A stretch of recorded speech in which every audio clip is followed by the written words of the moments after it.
मानवी शरीर आपल्याला मिळालेलं आहे हे भाग्याचं लक्षण आहे.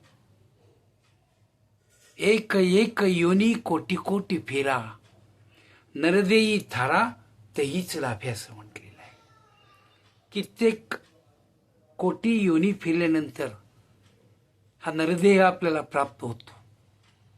जगद्गुरु तुकाराम महाराज एका अभंगामध्ये सांगतात, इहलोकीचा हा देह देव इच्छिता ती पाय, धन्य आम्ही जन्म आलो दास विठोबाची झालो. पहा, एका ठिकाणी म्हणतात की स्वर्गीचे अमर इच्छिता ती देवा, मृत्यूलोकी व्हावा जन्मामा.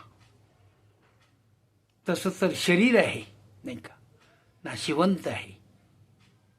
कारण हा देह जो मिळालेला आहे हा काही काळापुरता आहे.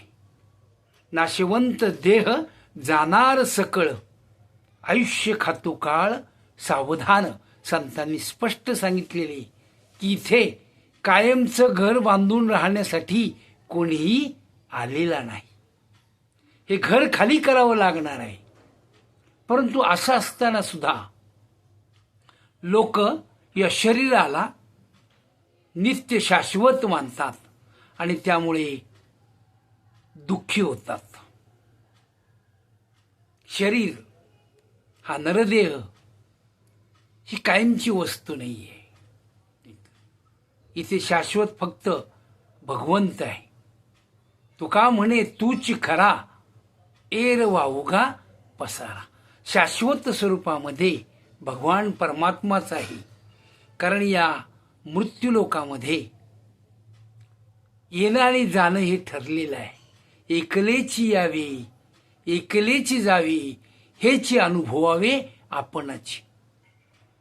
या गोष्टीचा नीट जर विचार केला आणि सार काय आहे आसार काय आहे आणि मनुष्याने जीवनामध्ये नेमकं काय करायला पाहिजे हे मर्म ओळखता आलं पाहिजे.